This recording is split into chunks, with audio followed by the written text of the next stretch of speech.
नमस्कार, आप देख रहे हैं DS4। मैं हूं आपके साथ नफीसा। लोकसभा चुनावों के लिए बीजेपी ने अपनी पहली सूची यानी कि लिस्ट जारी कर दी है। 195 उम्मीदवारों के नाम सामने आ चुके हैं।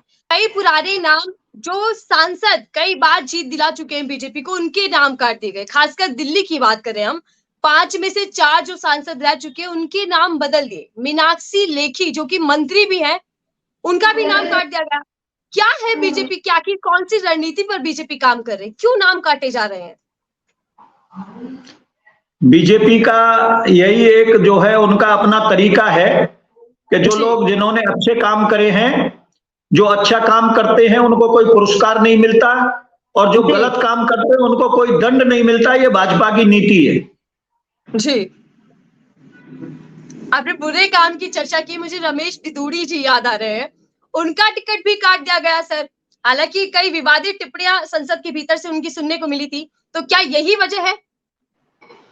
हाँ, इसके पीछे यही कारण हो सकता है। उनका जो आचरण संसद के अंदर देश की जनता ने जो देखा वो कहीं से भी सराहनीय नहीं था।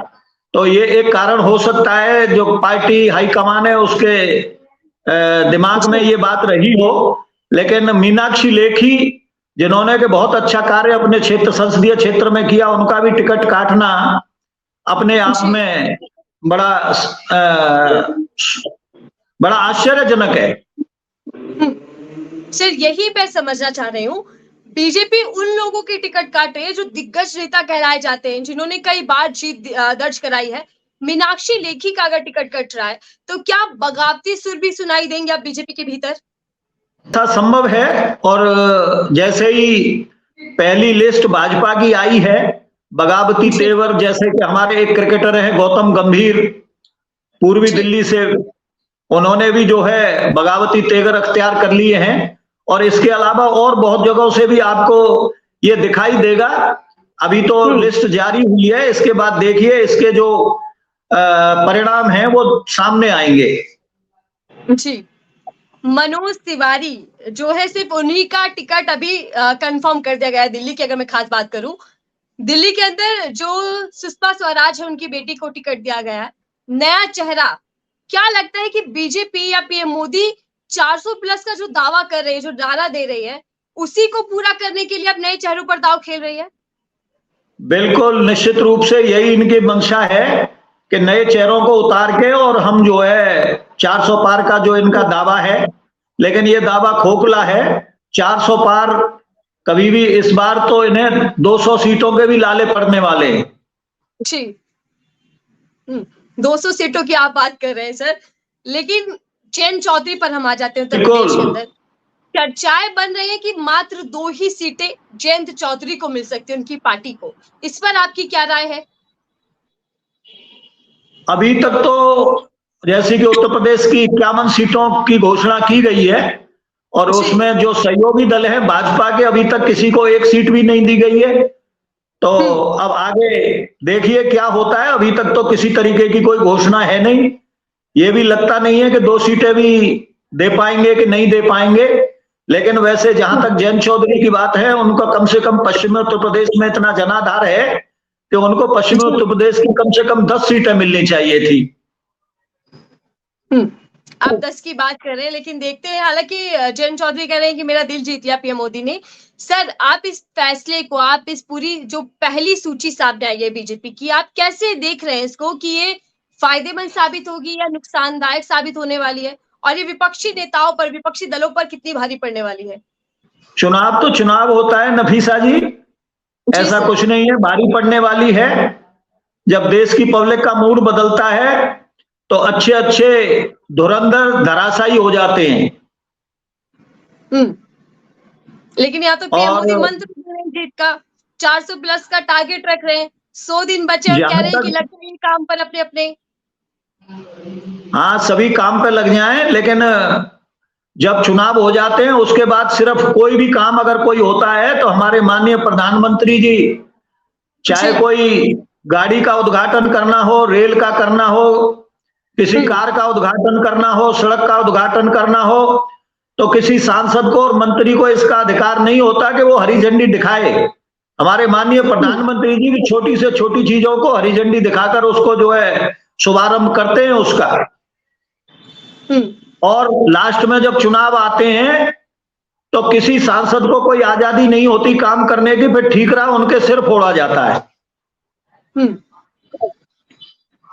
लेकिन और जहां तक आपने जी दिल सर। जीतने की बात कही जैन चौधरी जी की, तो जैन चौधरी जी का दिल इसलिए वो भावुक हो गए और भावनात्मक रूप से जो है भारतीय जनता पार्टी की तरफ उनका झुकाव हो गया, क्योंकि किसानों के जो मसीहा चौधरी चरण सिंह, जो कि भारत रत्न से कहीं ऊपर उनकी जो है अपने आप में वो एक रत्न है भारत के, जी सर।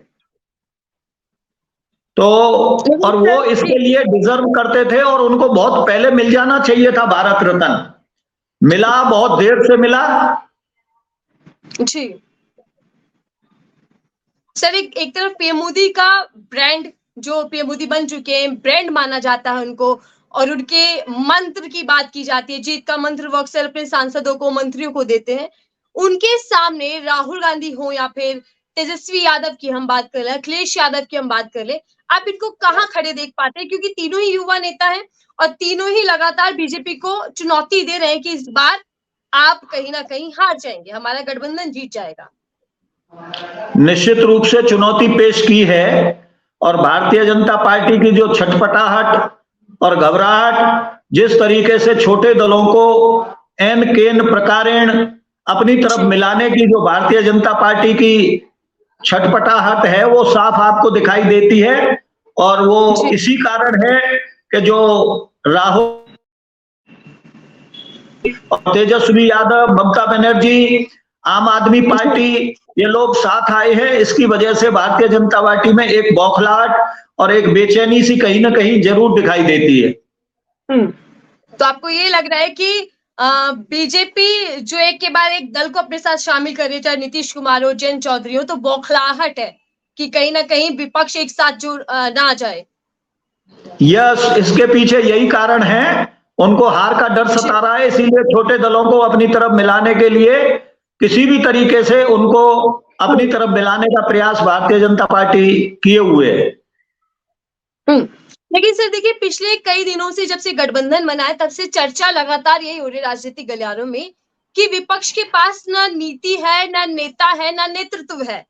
तो बीजेपी ने तो एक तरफ सूची सामने ला दी है कि हम इतने नेताओं को यहाँ से चुनाव लड़वाने वाले हैं। विपक्ष क्या करेगा? क्या है विपक्ष के पास इस बीजेपी की रणनीति की काट? विपक्ष के पास सामूहिक नेतृत्व है और चुनावों के बाद इंडिया गठबंधन सत्ता में आता है तो मिल बैठ के ये लोग नेता भी अपना तय कर लेंगे और सारे जो इनके मामले हैं वो सब सुलझ जाएंगे। जिस समय इंडिया गठबंधन को लेकर कहा जा रहा था कि ये बिखर गया, लेकिन अब आप देख रहे हैं कि धीरे धीरे करके तमाम राज्यों में इंडिया गठबंधन जो है बन चुका है और सामने आ रहा है। और इसी तरीके से जो चुनाव होंगे उसके बाद जो है ये अपने नेता भी चुन लेंगे और जो है देश का नेतृत्व करेंगे। ठीक है सर, चंद्रेश जी बहुत बहुत धन्यवाद हमसे चर्चा करने के लिए। लगातार यही चर्चाएं चल रही थी कि आखिर बीजेपी के नेताओं के नाम काटने वाले और किन नए चेहरों पर दांव खेलने वाली है। अब सामने लिस्ट आ चुकी है बीजेपी की और बीजेपी ने एक बार फिर से 400 प्लस का दावा करते हुए, 400 प्लस का नारा देते हुए कई चेहरों पर दांव खेल दिया है। लेकिन पुराने चेहरों के जो नाम कटे हैं, क्या वो बगावती सुर में बदल पाएंगे, ये देखना होगा, क्योंकि लगातार चर्चा यही बनी है कि अब पुराने नेता जिनके नाम काट दिए गए वो क्या कुछ करने वाले हैं। फिलहाल के लिए दीजिए इजाजत।